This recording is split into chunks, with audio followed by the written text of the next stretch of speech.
Welcome to USA Global TV and Radio, where our mission is to provide education, entertainment, hope, and inspiration.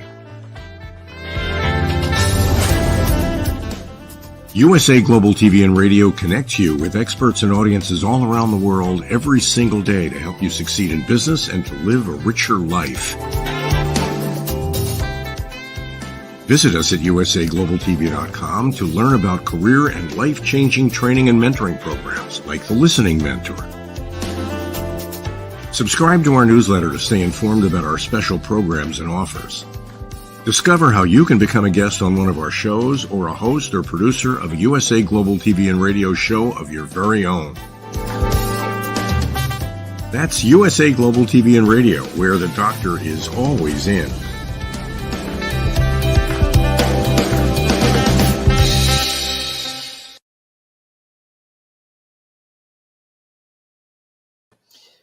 Good evening, good morning, and good afternoon, depending on where you're listening from. My name is JosefStetter. I'm your host, the Resume Whisperer and Corporate Culturist. So I've looked at some of the feedback and some of the older shows I've had, and it seems that most people are concerned about, what they can or cannot negotiate for salary. And I want to kind of tie that into the theme of what we've been doing, which is different experts talking about what each industry looks for. And, the fact that you have passion, the fact that you have energy, the fact that you're a little bit better or different than other. And so this is where today I want to spend the time to talk about salary negotiations. Now, before I get into the salary negotiation, I want to kind of also explain that there's kind of a few ways to approach job finding. And so the two main ways in terms of where salary negotiations differ, one is through recruiters, headhunters, employment agencies. It is a resource that not a lot of people use or understand because they seem to kind of go, okay, I'll look on online boards like Indeed and things like that. And rather than look at things like agencies. So my recommendations for agency is that you want to register with three, call them industry leaders, such as your Robert Half, your Randstad, your Hayes. Those are the three biggest agencies in the world for it. And then three local ones. These are kind of smaller, more boutique agencies. And the reason I say to register with kind of at least six is because I assume half of them will not like you. They don't like your work experience. They don't particularly like your age. They might not like something about your cultural background. But again, we are very polite as a society, especially in North America. So we can't really tell you that you're being discriminated, and nobody will actually tell you that they're discriminating against you. So if you register with six, you're hedging your bet kind of thing because you can control getting there. And if you have three agencies that work for you, they can present you to companies. They already have contacts in. So understand, if these agencies are presenting you to their clients, they have a relationship with them. So it is in the interest of the agency to negotiate the best package for you, because most agencies earn a commission from the company, not you, that, the higher the salary, the higher the commission, because usually it's a percentage of the first year's pay. So let the agency know what are the requirements that you want or need. And, understand that before I get into how to negotiate salary, that ever since the pandemic, the workforce has changed. So you can negotiate a lot more than salary. You can negotiate your salary, you can negotiate bonuses, you can negotiate working from home or hybrid model where you work sometimes from home and sometimes in the office. You can negotiate extra vacation pay. You can negotiate better benefits. You can negotiate daycare. You can negotiate pet care. You can negotiate car allowance. You can negotiate potential car. Again, understand that all of these things that you can negotiate also depend on the industry that you're working in. For example, in construction, if you're a project manager above, it is very common that you either get kind of a gas card with like a credit card that you can pay gas for, or a physical car and the gas card as well. So not every industry does that. So please keep in mind that you can't just wake up tomorrow and be like, walk over into your boss's office and go, I demand a car. It doesn't quite work like that. But understand that there's variances. And you also have to understand that prior to negotiating a salary, that the foundation of great salary negotiation is what you've done in the interview. So let me just see. I'm trying to, my slides are not sharing for some reason. Okay, salary negotiation. So as I mentioned, if you're, I've got a visual in the background because I want those that are more visual learned, I want you to see what I'm talking about. So I've talked about the employment agency. Let them do the negotiating for you. And you can let them know if you have specific requirements, like you need this or you need this, because again, even something as transportation can be included. Okay. Now, throughout many of the episodes that I've had, I've talked about the importance of being confident. Now, confident is not just posture-wise, I'm confident speaking from your diaphragm. Confidence is also, here's how great I am at what I do. Here are the results of what I bring to the table. So when, you know, we live in a society that loves acronym. Many cell phone users tend to speak in acronyms like BRB, LOL. Many of you know what that is because those are the two most common ones. So understand that in the world of job finding, there's acronyms like STAR, situation, task, action, result. There's acronyms like PAR, problem, action, result. There's CAR, concern, action, result. They all basically mean the same thing. You were hired to do something very specific. What was it that you needed to address? What was the steps or the strategy or the action that you took to solve it? And what were the results that you produced? Now, the results that you produced also need to be tied in to what is the significance of those results. Because if, let's say, you work in sales and you tell me that you did $100,000 in sales, but then you work in IT sales and you're selling software, 100,000 is actually very low because most software sales are $1 million and take a longer time. So it's very important to measure or to quantify. So throughout previous episodes that we've had, I've mentioned that I've worked in sales. I've switched careers a few times.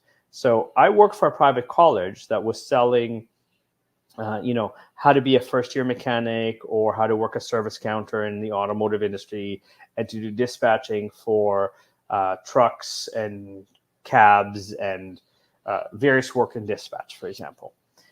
The average course was about 10 grand. Now, prior to me being hired by this college, the college had generated $530,000 for the entire year. In 1 month, I was able to generate $860,000 in sales for them. Now, usually when I needed to tell that to possible employers, the reaction is like, wow, that seems quite a lot. How did you do it?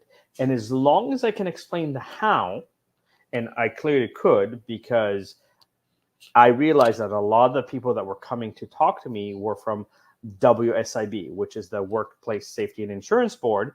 There were truck drivers that hurt their back on the job.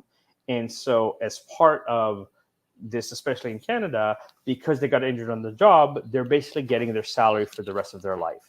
So once I understood this, I went to the headquarters of WSIB and said, I've seen a few truck drivers that come and said, you can pay basically $36,000, which will get them their level 1 and level 2 service technician to work in a dealership or car parts, to get their dispatch designation and their manager designation. And that will cost you $36,000 as a package for all the courses together. And in a year and a half, these individuals will completely be off your books.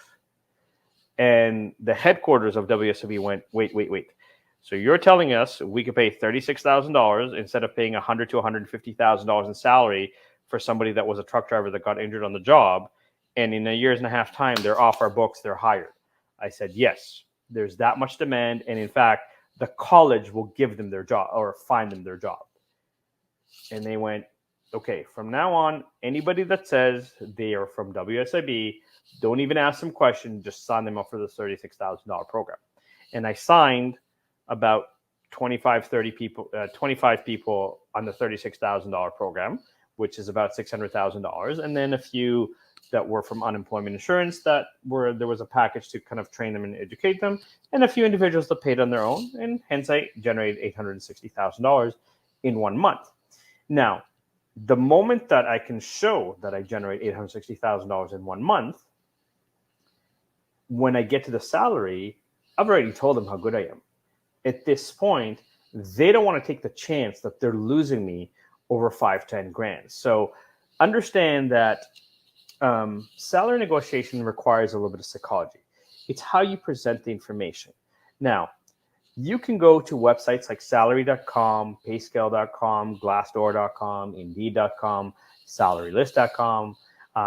There's a whole bunch of them, and you can also find local ones depending on where you live across the world. There are specific websites that will tell you what the salary scale is. So know the range. Now, understand that the salary question is kind of like one of the best and worst trick questions that you can have. Because if you give a figure that is ridiculously high, that's completely outside of the market, you're shooting yourself in the foot, because companies will dismiss you because you're way outside of the range. If you give a figure that's way too low, you're also shooting yourself in the foot, because you're undervaluing what you're worth. Okay, and a lot of companies will take advantage of that or of you. So understand that when you go into negotiating salary, you should know I've presented the best version of me, the results, the actions I took or strategy I had, the problems I solved, and the significance of the results. So that it's not just results. It's not just, let's say, if you're an IT person, I build this website. It's how did you automate? How did you make things faster, better, or different? Those are the three things that will get you more salary. That's the psychology. So when you go to negotiation, first of all, if you've done your research, you should know the ranges, right? So say when I did a little bit of research prior to applying for this job, I understand that the industry pays between this and that. Given my level of expertise and given the level of results that I've produced, and if you feel that I'm the best candidate for this job, I'm sure you'll make me a great offer. That's the first way to negotiate the salary without saying anything. Right now, if you haven't done your homework as much, and you've applied for a job and it didn't say what the salary range is, because again, in some states it's mandatory to say what the salary is, or in some professions. In others, it's a little bit more discreet. So if there's no information on what the salary range is, the second way to negotiate salary is to look them in the eyes. Now, if you are of a culture that considers looking into the eyes offensive, such as people that some of the First Nations, Métis, or Inuit that exist, or, for example, Japanese culture, sometimes in Middle Eastern culture, looking into the eyes is considered looking into the soul. So look right above the eyebrows. It's a trick, a martial arts trick, because it gives you peripheral vision, but it doesn't go against what you believe in. So if you don't know what the salary is, look into the eyes or right above the eyebrows, smile, and say, when I applied here, there was no mention of the salary. What is the range for this position? Now, always talk in range, never give a specific number, because if you're giving a specific number, you're minimizing your chances. Okay, so they'll tell you what the range is. Now, a few things that you need to understand in salary negotiations, especially HR, they have checkpoints that they need to go through. If you're in a first interview and they ask you about salary, you are allowed to say, you know what, we're still getting to know each other. You haven't decided if I'm the best candidate for this job, and I haven't decided if this position is for me. until we get to know each other better, I would rather defer the salary question or better understand what the role is, what the responsibility is, and how you see me fitting in before we discuss the salary. That's another way of negotiating salary, and it is a very important way because, again, it allows for control. Now, if the company is insistent and asks you 5-6 times, again, always give a range, never a specific number. Okay, I can tell you from my own experiences and the people that I coach as a resume whisperer, I've helped people get anywhere from a $30,000 raise on average to about $60,000 raise. And in addition to that, my most extreme case of salary negotiations, I got somebody a $450,000 raise in 4.5 hours. One of the most stressful negotiations of my life. More on that later. Okay, so again, I want you to kind of understand that you are allowed to stay in control when it comes to salary negotiation without kind of telling them or showing them all your cards or your hand if you play poker or any card games, right? So again, understand that I'm giving you examples. I don't want you to mimic me word for word. I don't want you to sound like a robot. I want you to have your own personality. And so I want you to understand that these are just samples that you can reword and change around to say. So the first one I've already mentioned, which is before we discuss salary, I'd like to know more about the company and the position and make sure that this is the right opportunity for me, just like you're making sure that I'm the right person for you. And we have to make sure that it's fit for both of us. The second one is kind of getting a little bit of insight as to what is this role? How does it fit into the company, the strategy of the department or the business unit, right? The pay should reflect the importance or the need for it. Now, as a side note, keep in mind that if a company has been looking for somebody for over 4 months, they're losing a ton of money.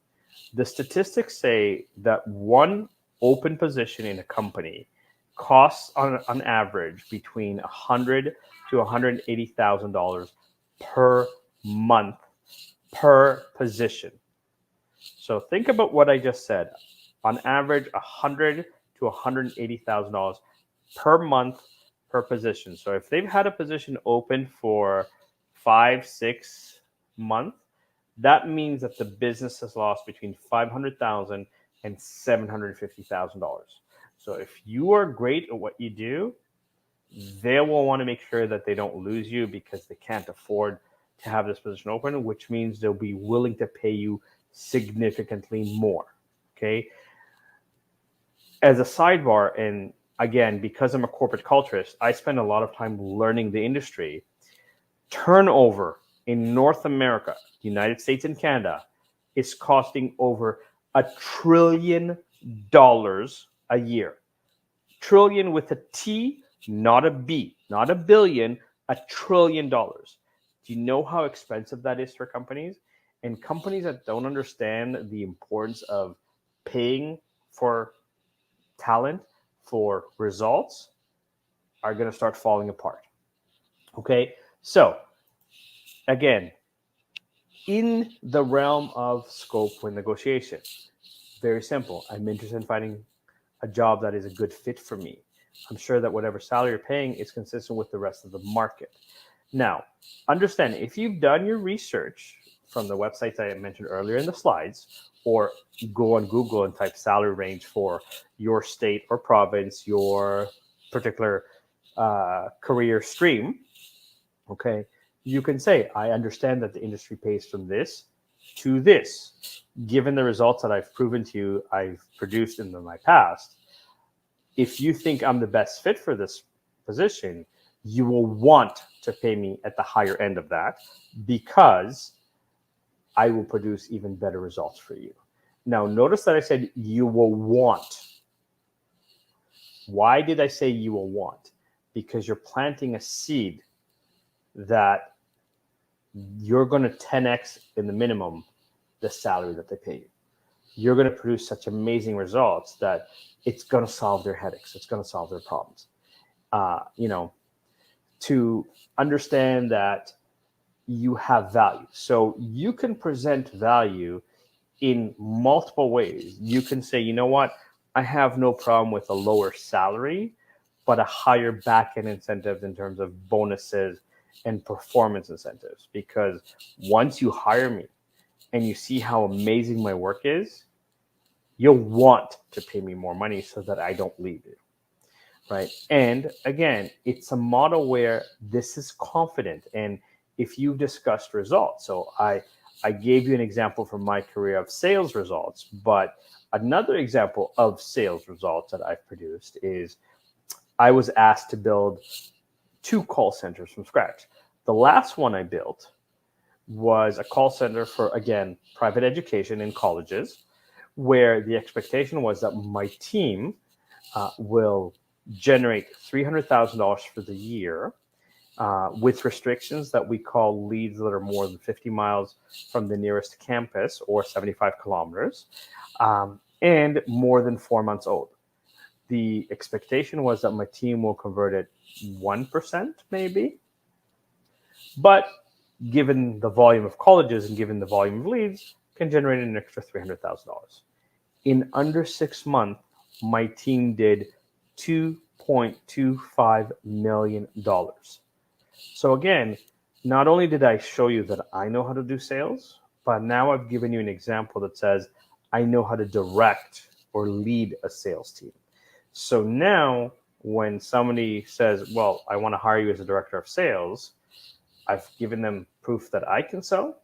I've given them proof that I'm a director because I manage a team of about 12 recruiters, and at $2.25 million in less than 6 months, that is about 7-8 times the expectations that were set for me, right? So I can use that as leverage and say, if you want that or better for your company, then you better, not you better because it's too demanding, but you will get great value in giving me an incentive to be excited about what I'm doing and to be excited about leading your sales team to produce much better results than you expect and to surpass all of your kind of expectations and key performance measures, right? So again, the confidence comes from the fact that you've presented details in a way that people understand. So going into the next few ones, right, I realize that you need to be sure my expectations are consistent with the salary range of this position.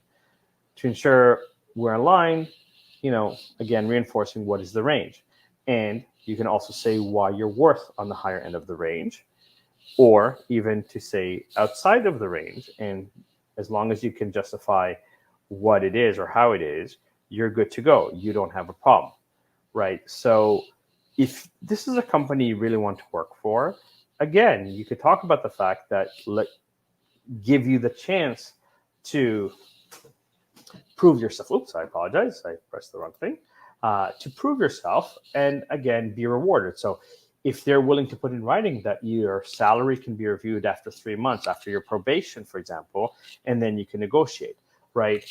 I love doing this and kind of throwing people when I negotiate. I'm like, listen, you can't really compare what I did in my last job to what I'm trying to do here, because that's like comparing apples and oranges. They're not the same fruit, right? In my last job, I had these duties and responsibility.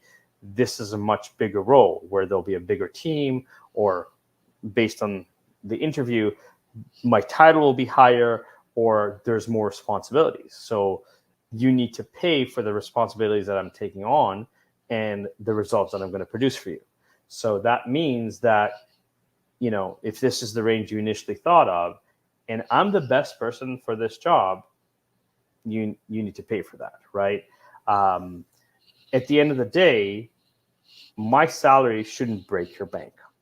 My salary is going to produce at least 10 times what you pay me, which means you've gotten your money back and then some, right?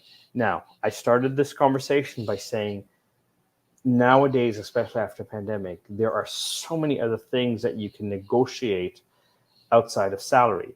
You can negotiate bonuses, profit share, gym membership, right? I know my producer is, very, very, very, very committed to going to the gym. And so imagine if a company says, we'll pay for all of your gym activities as incentive for you to work here, right?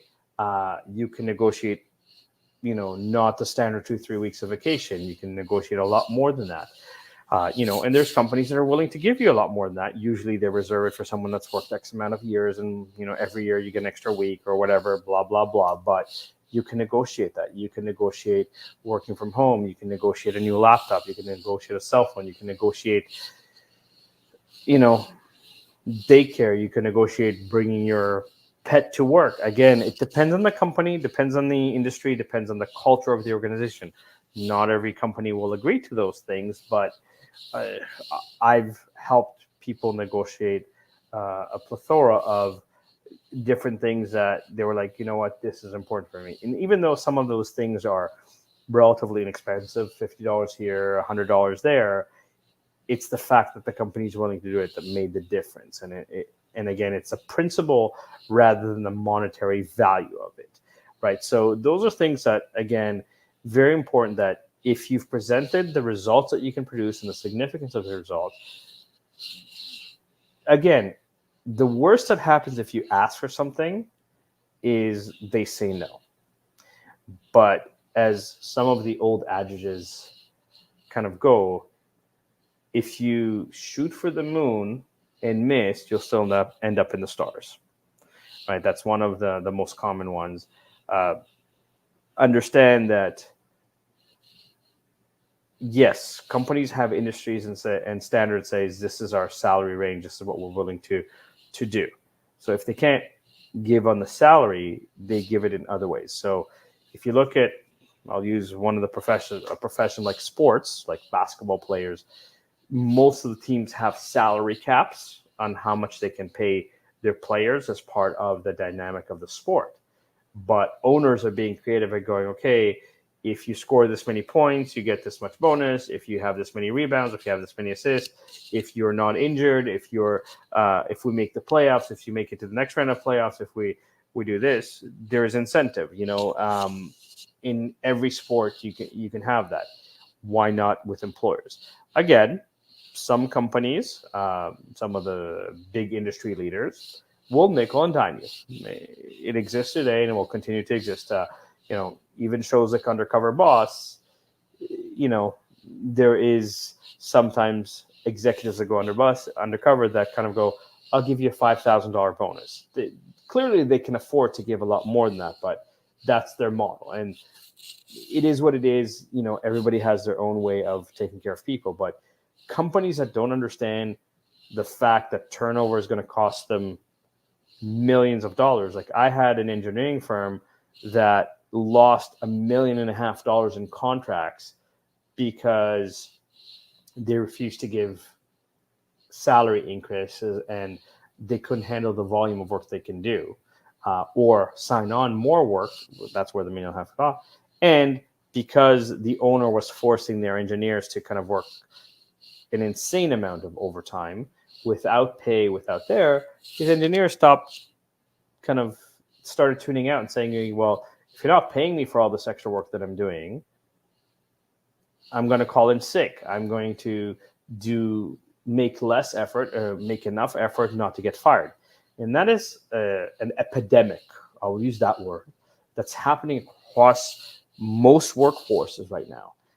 80 to 90% of people in North America hate their job. I use the word hate because it's not I dislike my boss. It's literally, if I didn't need this paycheck, I wouldn't be here. And that is a very dangerous and, forgive me for using this expression, cancerous mentality to have for your workforce. If you wake up, go, oh my God, I got to go to work today. That is not a good position to be in. And companies that don't understand this, especially now that we live in the digital revolution, are going to start falling apart. Because, if you don't take care of your people, you will. So Costco, for example, in not only from research, but from observation and from kind of understanding. One of the best retailers to work for. There are cashiers. I said the word cashiers at Costco that make $100,000 a year. Costco has calculated that to lose one good cashier costs them between $100,000 and $140,000 per month. Because let's say in Ontario, Canada, the worst Costco store does $1 million a day in sales. $1 million. Now, Costco measures their cashiers in three ways: how fast you are, how accurate you are, and your ability to do quick chit chat but keep the line going. If you score well in those three categories, Costco within 6 months will give you a $5 raise, kind of thing. And Costco has a mindset that they want their employees to be happy and take care of their employees, that most of their full-time employees have benefits, and most of the back office for Costco, around 70% of it, actually started being cashiers, pushing carts. So when Costco promotes you, they give you about 2 months, maybe 3 months, depending on the seniority of the position, to train your replacement. So that you're not just doing surface training, you're showing them some of the more complex situations that you need to deal with, right? And this is why you go to Costco on any given day, on a weekend, on a long weekend, and the people that are working there, they're smiling, they're happy. Why? Because they're being taken care of. There's a level where Costco appreciates their employees and does things beyond salary, such as, this product is no longer going to be sold at Costco. They'll give certain products for free to their employees or at a very significant discount. And given that Costco sells everything, you can imagine some of the rewards that people get. Like, honestly, my next house, I'm furnishing it from Costco because they have some beautiful things there. And if I was an employee and I could get some of that furniture for free or some of the stuff that they have or for a significant price, I would take so much advantage of that. But I digress. Back to salary negotiations. So understand that if you've done a good job presenting the information, showing them that you know who you are, you know what you bring to the table, you know what you're worth, salary negotiation becomes easy, becomes simple because you're negotiating in, something happened here. You're negotiating in a model of, I'm bringing you so much value that you'll be crazy to let me go. So we have a few minutes. I want to go back. I've shared this in the past, but I want you to understand salary negotiation at an extreme level. So I had a gentleman that was a financial controller for a company that does blank CDs and DVDs. He was making $65,000 a year with a $20,000 bonus. For 5 years, his employer told him that he cannot get a raise because the company's not making enough money. Okay, now this is going back to about 2006, roughly. I had a client that was doing custom surround sound systems for homes that in the Toronto area of Canada are selling for about $2 million. This is where everything was wireless inside the walls. Everything was to a touchpad. And again, this is before this became common pretty much nowadays as a technology. My client absolutely loved this financial controller, asked me what he's making. I told him $65,000 with a bonus of 20. Said, okay, great. I'll offer him a base of $85,000 and $25,000 bonus incentive to come work for me. Called the candidate, told him the good news. Candidate submitted his resignation letter. Within about a half hour of submitting his resignation letter, his boss, the VP of finance, came into his office and said, you can't leave. You're too important for this company. What did this other job offer you? He told them. He goes, okay, wait here. In a half hour, he came back and said, okay, we'll give you a base of $120,000, $30,000 bonus to stay here. Again, 5 years refused to give him a raise. All of a sudden, this gentleman resigns.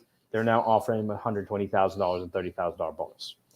Candidate called me, says, like, I've been working here for 10 years. I know everybody. I know the systems. I know kind of, I have a level of comfort. I'm like, okay, let me call my client and tell him the bad news. The client was like, listen, there's something really special about this guy. I absolutely loved him. What'd they offer him? I told him $120,000 and $30,000. He goes, fine. I'll give him a base of $160,000, $40,000 bonus to come work for me. Called the candidate, told him the news. Candidate resigned again. Within about 45 minutes, the entire leadership team of that organization came into his office and said, you're the only one that knows what's going on here with the numbers. You're way too important for this company. What'd they offer you? He told them 160 and 40. Like, okay, wait here. They went, they discussed, they came back within 45 minutes to an hour, looked at him and said, we'll give you a base of $200,000 and 2% ownership in the company. You'll make about $250,000. Candidate calls me, tells me this. I'm like, oh my God, you're killing me. Right? And I understand this is a very significant raise. Now, I'm trying to play psychology with him, and I'm like, look, do you think that if they pay you so much more money, they're going to treat you worse or better? For 5 years, they refused to give you a few $1,000 raise. Now they're giving you, that kind of raise. How do you think you're going to be treated? Called my client, told him what happened. My client looks at me and says, you know what? I'm going to make him my right-hand man. This is my final offer to him. I'll offer him a base of $265,000 and 9% ownership in my company. In his worst year, he will make $500,000. And when I called the candidate, I said, this guy has come back 3 times. You haven't worked a single day for him. This is how much he wants you. Your company for 5 years basically said they don't care about you. You need to take this job offer because, opportunities like this never come. And he did. That negotiation took 4.5 hours. The most stressful negotiation of my life. More stressful than proposing to my wife. Because, again, my commission as a recruiter was very, very high. But the fact that, my client was willing to basically give him a $430,000 raise without even a day of work speaks volume. And again, clients that hire me, I've been helping them get $50,000, $60,000 raise and a lot of perks in the back end. If it's done correctly, there is no limit on what you can negotiate. That's the show for today. I hope you've enjoyed. I hope you learned something. And I hope this helps you in your process. Thank you again for listening. My name is JosefStetter, and I'm the Resume Whisperer and Corporate Culturist. I hope you have a beautiful evening, a beautiful morning, and a great afternoon, and make it productive. Thank you.